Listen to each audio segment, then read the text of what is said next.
In 1952, at the age of 52, my life after divorce had settled into a stability that bordered on predictability. My job as a teacher in a modest Moscow school provided a clear routine, yet it lacked the vibrant emotions that set one's blood racing. Everything flowed along its accustomed path until one day, this rhythm was disrupted by an event that, to my surprise, turned out to be quite pleasant. My daughter, Ekaterina, had always been characterized by her boundless optimism.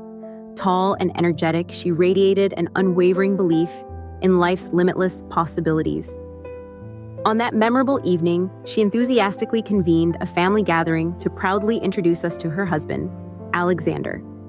Alexander, a 29-year-old man, immediately gave the impression of an ideal son-in-law. Courteous, calm, and dependable, he was precisely the type of man parents dream of for their daughters.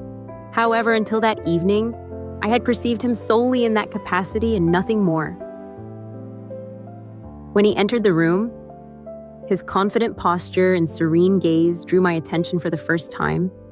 Tall, athletic, with light eyes, he seemed different that evening, more relaxed, more at ease. Perhaps it was the warm atmosphere of the reunion or the glass of wine he held, but my gaze lingered on him longer than was appropriate. Unexpectedly, Alexander sat down beside me. "Natalia, are you all right?" he asked, his voice conveying genuine, unfeigned concern.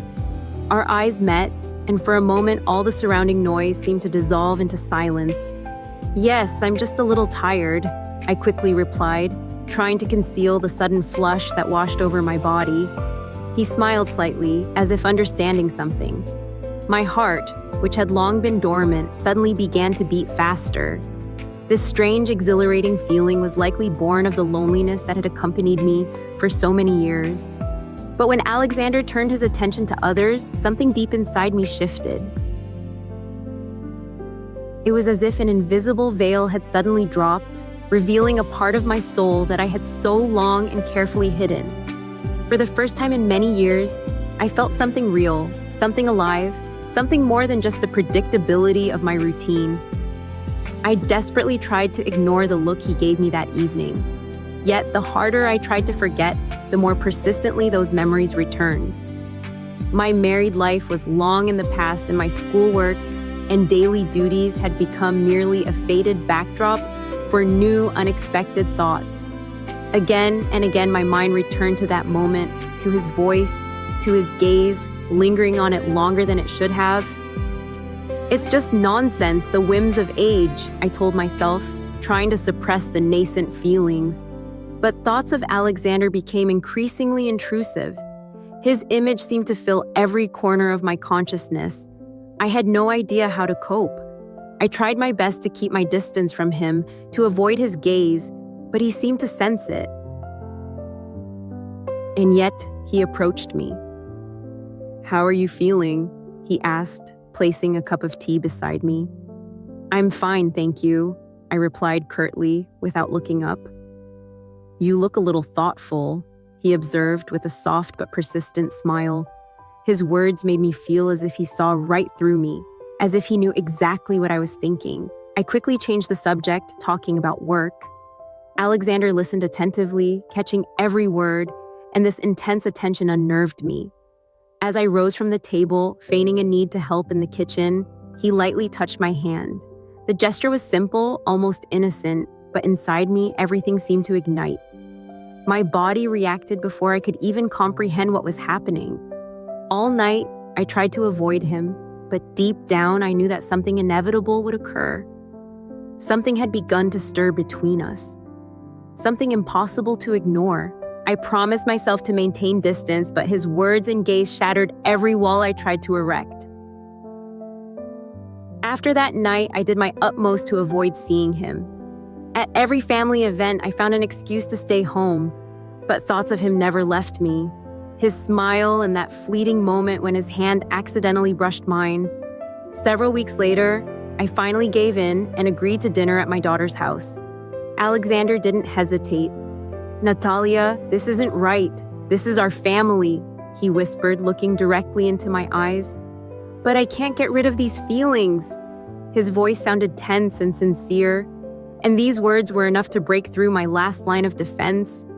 At that very moment, my daughter Ekaterina entered the kitchen, interrupting our conversation. Alexander quickly pulled away, and I felt my face betrayingly pale. I grabbed a few cups, trying to conceal my nervousness, but her gaze was too perceptive. "Mom, are you okay?" she asked with slight concern. "Of course, I'm just a little tired," I replied as calmly as possible. Though my heart pounded so loudly, it felt as if she could hear every beat. The rest of the evening passed in heavy tension. Each time our eyes inadvertently met, I felt an invisible connection that grew stronger with every passing moment. I realized that the fateful step towards the abyss had already been taken. When I was finally alone, an overwhelming feeling grew within me. I no longer had the strength to fight it. The tension between the characters in this drama escalated day by day like an ominous storm cloud. Each of their encounters became a true test, a challenge to the strength of their feelings and moral principles. Even when surrounded by others, the protagonist felt Alexander's piercing gaze, which gave her no peace, pursuing her like a shadow. One evening, when her husband Alexei had left for a meeting with colleagues and her daughter was delayed at work, she found herself anticipating a lonely night. But a sudden knock at the door disrupted her plans. Alexander stood on the threshold. "I'm sorry for coming unannounced," he said, with a guilty yet disarming smile. "I need to talk to you. It's extremely important." After a moment's hesitation, she yielded to his persistence and invited him in. They settled at the kitchen table, where a palpable electricity permeated the air between them, creating an atmosphere of unspoken desires and hidden passions. "Natalia," he began, stumbling over his words, "I can no longer hide my feelings. With each passing day, they grow stronger and deeper." Her heart plummeted, but she desperately tried to maintain a semblance of composure. "Alexander, do you realize what you're saying? This is wrong. There can't be anything between us," she started, but he cut her off. "I understand, but I can't pretend nothing is happening. When I see you, I feel something inexplicable, something that turns my whole world upside down." Denying the obvious was pointless, for she felt the same. In the ensuing silence, she battled her inner demons, torn by conflicting emotions.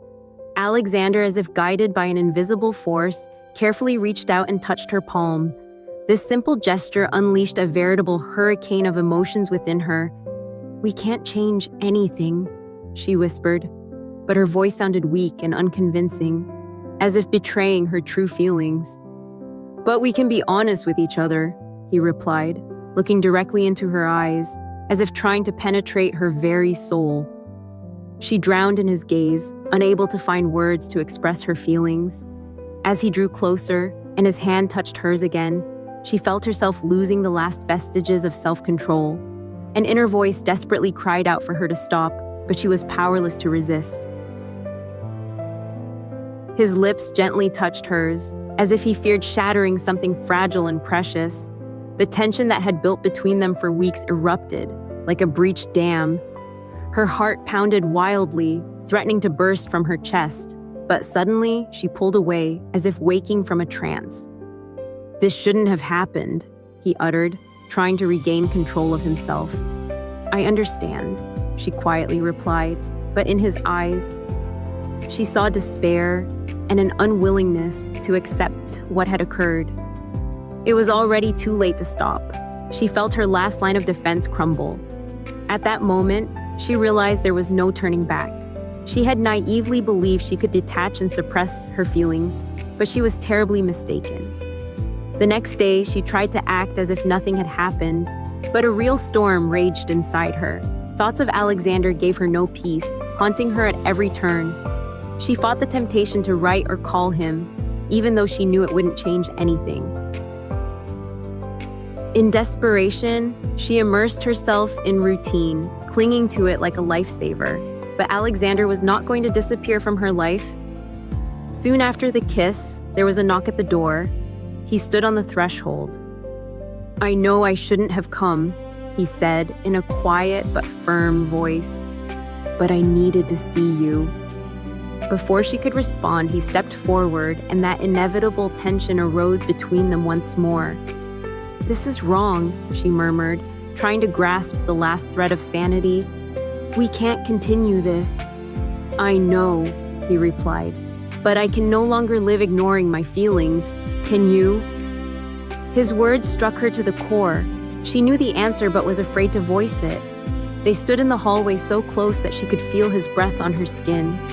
And, as on that evening in the kitchen, he leaned towards her, but this time she did not pull away. His arms embraced her, both tenderly and firmly. Desire and guilt mingled in her mind. But at that moment, she could no longer think clearly. Their lips met again, but now there was no hesitation, no doubt. They allowed themselves to forget everything, surrendering to the moment. They moved to the living room, where Alexander pulled her close, breaking down all the barriers she had desperately tried to erect. His hands glided over her skin, erasing any thoughts of resistance.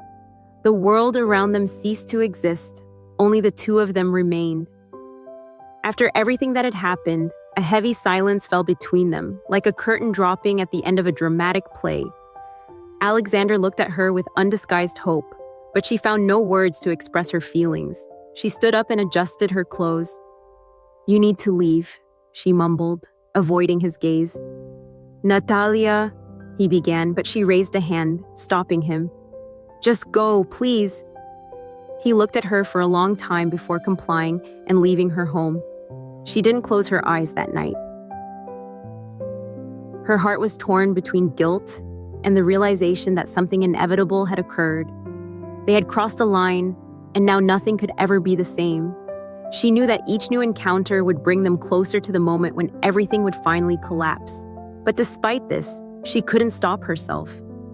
After that night, everything changed. She felt as if she were balancing on the edge of an abyss. Everything around her reminded her of what had happened. Thoughts of Alexander never left her, haunting her day and night, but life went on, giving her no time for reflection. Alexei began to notice her anxiety.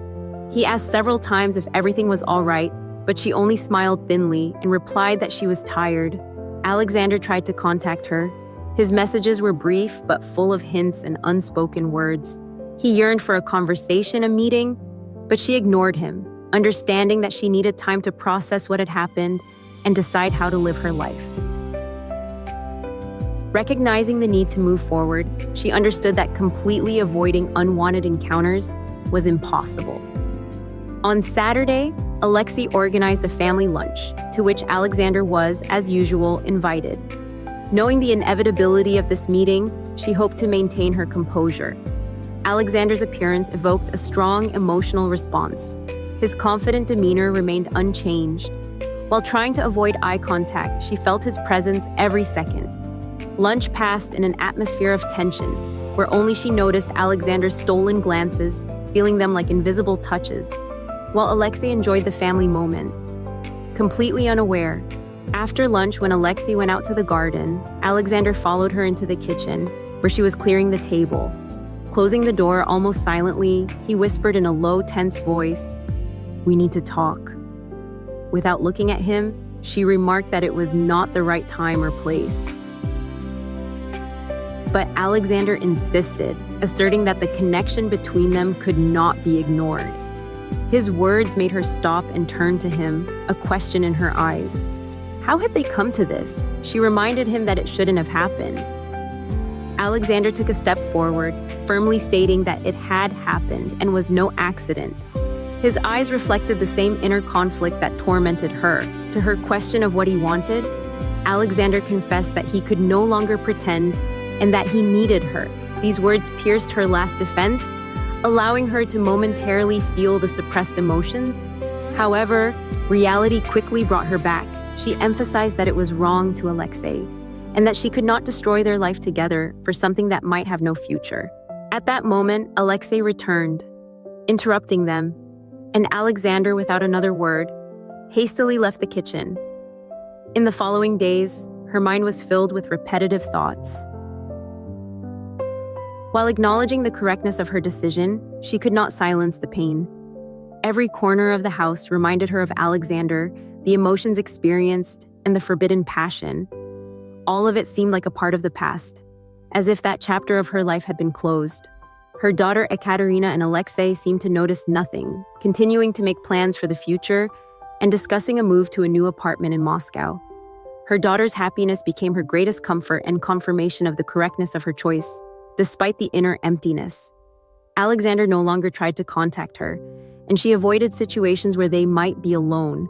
Conversations during family gatherings became superficial and cool. She tried to return to a normal life, focusing on work, meeting friends, and attending cultural events, trying to fill the inner void. Instead of the excitement she felt with Alexander, she now felt calm. Understanding that she had done the right thing, she still felt pain. One evening, sitting by the window with a cup of tea, she felt a lightness for the first time in a long while. In that moment, she realized that her story with Alexander had brought not only pain but also a valuable lesson about how easily something precious can be destroyed. Since then, she tried to be closer to Ekaterina, sharing moments, dreams, and plans with her. Her daughter's happiness became her main joy, and Ekaterina's smile alongside Alexei confirmed the correctness of her choice. Months passed, and gradually, she returned to herself. Passion no longer dominated her, giving way to acceptance. She understood that true love often manifests in sacrifices for those you love. No longer looking back, she embraced life, knowing that new opportunities and emotions awaited her. Her difficult yet correct choice brought her freedom.